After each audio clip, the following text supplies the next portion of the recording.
ಇವತ್ತಿನ ನಮ್ಮ ಸ್ಟೀಲ್ ಮಿನಿಸ್ಟ್ರಿಯ ವತಿಯಿಂದ ನಾನು ನಮ್ಮ ಸೆಕ್ರೆಟರಿಯವರು ನಮ್ಮ ಅಧಿಕಾರಿಗಳು ಈ ಒಂದು ಕ್ಯಾಂಪಸ್ನಲ್ಲಿ ಹೊಸದಾಗಿ ಇವತ್ತಿನ ದಿನ ಈ ಒಂದು ಪ್ಲ್ಯಾಂಟೇಷನ್ ಗಿಡಗಳನ್ನು ಬೆಳೆಸ್ತಕ್ಕಂಥದ್ದಕ್ಕೆ ಇವತ್ತು ಈ ದಿನ ಒಂದು ಕಾರ್ಯಕ್ರಮ ಇದೆ.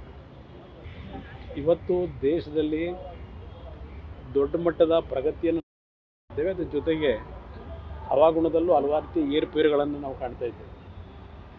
ಅದನ್ನು ಸರಿಪಡಿಸ್ತಕ್ಕಂಥ ನಿಟ್ಟಿನಲ್ಲಿ ಇವತ್ತು ಹೆಚ್ಚಿನ ರೀತಿಯಲ್ಲಿ ನಮ್ಮ ಹಸಿರನ್ನು ನಾವೇನು ಉಳಿಸಬೇಕಾಗಿದೆ.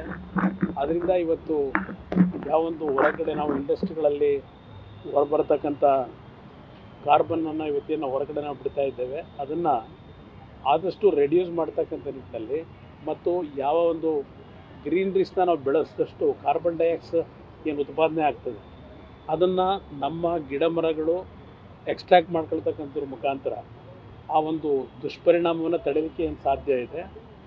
ಪ್ರತಿಯೊಬ್ಬ ಪ್ರಜೆಯ ಒಂದು ಜವಾಬ್ದಾರಿ ಪ್ಲ್ಯಾಂಟೇಷನ್ ಮಾಡ್ತಕ್ಕಂಥದ್ದು ಅವರವರ ಜಾಗದಲ್ಲಿ. ನಮ್ಮ ಸ್ಕೂಲ್ಗಳಿರ್ಬೋದು, ಇಂಡಸ್ಟ್ರಿಯ ಒಂದು ಕ್ಯಾಂಪಸ್ಗಳಿರ್ಬೋದು, ಎಲ್ಲ ಕಡೆ ಆದಷ್ಟು ಹಸಿರನ್ನು ಇವತ್ತು ನಾವು ಕಾಪಾಡ್ತಕ್ಕಂಥ ನಮ್ಮ ಕರ್ತವ್ಯ ಇದೆ.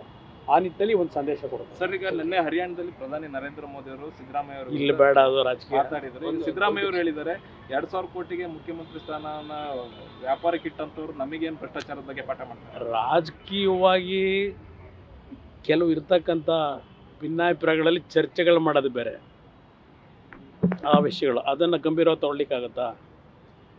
ಇಲ್ಲ ಅದಕ್ಕೆ ಏನಾದರೂ ಡಾಕ್ಯುಮೆಂಟ್ ಇದೆಯಾ? ಸಂತೆ ಭಾಷಣ ಮಾಡ್ತಾರೆ ಕೆಲವರು. ಆ ಸಂತೆ ಭಾಷಣಕ್ಕೆ ಹೆಚ್ಚಿನ ಮಹತ್ವ ಕೊಡಲಿಕ್ಕಾಗತ್ತಾ? ಏನಾದರೂ ಅದರಲ್ಲಿ ಅಲ್ಪ ಸ್ವಲ್ಪ ಪ್ರೈಮ ಫೇಶಿ ಅಲ್ಪ ಸ್ವಲ್ಪ ಸಾಕ್ಷಿಗಳ ಆಧಾರದ ಮೇಲೆ ಚರ್ಚೆ ಮಾಡಿದರೆ ಉತ್ತರ ಕೊಡ್ಬೋದು. ಕೆಲವು ರಾಜಕೀಯದಲ್ಲಿ ಅವರವರ ವೈಯಕ್ತಿಕ ದ್ವೇಷದಲ್ಲಿ ಹಲವಾರು ರೀತಿಯ ಆಪಾದನೆಗಳು ಮಾಡ್ತಾರೆ. ಈಗ ಇವರೇನೆ ಇಂದು ಇಲ್ಲಿಯ ಕಾಂಗ್ರೆಸ್ ಸರ್ಕಾರ, BJP ಸರ್ಕಾರ 40% ಸರ್ಕಾರ ಅಂದರು. ಈಗ ಕಾಂಗ್ರೆಸ್ನಲ್ಲೇ ಇರ್ತಕ್ಕಂಥ ತುಮಕೂರಿನ ಗುತ್ತಿಗೆದಾರರು ಆ ಪಕ್ಷದ ಪದಾಧಿಕಾರಿಗಳೇ ಒಂದು ಹೇಳಿಕೆ ಕೊಟ್ಟರು. ನಮ್ಮ ಸರ್ಕಾರ ಬಂದ ಮೇಲೆ 40%ನ್ನು ಮೀರಿ ಮುಂದೋಗಿದ್ದಾರೆ ನಮ್ಮ ಈ ಸರ್ಕಾರದಲ್ಲಿ ಅಂತಕ್ಕಂಥದ್ದನ್ನು ಕಾಂಗ್ರೆಸ್ನ ಒಬ್ಬ ಗುತ್ತಿಗೆದಾರ ಹೇಳಿಕೆ ಕೊಟ್ಟ. ಅದಕ್ಕೆ ಸಿದ್ದರಾಮಯ್ಯ ಉತ್ತರ ಏನು ಕೊಡ್ತಾರೆ? ಸರ್, ಇದು ಗಂಗೆನಲ್ಲಿ ಡಿನೋಟಿಫಿಕೇಶನ್ ಪ್ರಕಾರ ಲೋಕಾಯುಕ್ತದವರು ನಿಮ್ಗೆ ನೋಟಿಸ್ ಕೊಟ್ಟಿದ್ದಾರೆ. ನನಗಂತೂ ಏನೂ ಬಂದಿಲ್ಲಪ್ಪ. ಪತ್ರಿಕೆಯಲ್ಲಿ ನೋಡಿದೆ, ಪತ್ರಿಕೆಯಲ್ಲಿ ನೋಡಿದ್ದೀನಿ. ಅದು ಯಾರ ಆಫೀಸರ್ ಒಬ್ರು ಬಂದ್ರು, ನೀವು ತಗೊಂಡಿಲ್ಲ. ನನ್ನ ಮುಂದೆ ಈ ಕ್ಷಣದವರೆಗೆ ಯಾರು ಕಾಂಟ್ಯಾಕ್ಟೇ ಮಾಡಿಲ್ಲ. ಒಬ್ರು IPS ಆಫೀಸರ್ ಯಾರೂ ಕಾಂಟ್ಯಾಕ್ಟ್ ಮಾಡಿಲ್ಲ, ಯಾರು ದೂರವಾಣಿ ಕರೆ ಮುಖಾಂತರವೂ ಮಾತಾಡಿಲ್ಲ. ನಾನೇನು ಕದ್ದು ಹೋಗ್ತಕ್ಕಂಥ ಪ್ರಶ್ನೆನೂ ಇಲ್ಲ. ಅವ್ರು ಎಕ್ಸ್ಪ್ಲೈನು ಮಾಡಿದ್ರು. BSY ಅವರು ಹೋಗಿದ್ದಾರೆ, ನೀವು ಬನ್ನಿ. ನನಗೆ ಈ ಕ್ಷಣದವರೆಗೆ ಯಾರೂ ಮಾತಾಡಿಲ್ಲ.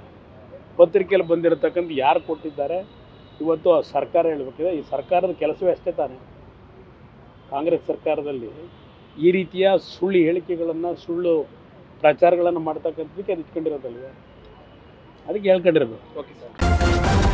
ನ್ಯೂಸ್ ಫಸ್ಟ್, ನಿರ್ಭೀತಿಯಿಂದ ನಿಮ್ಮ ಪರವಾಗಿ.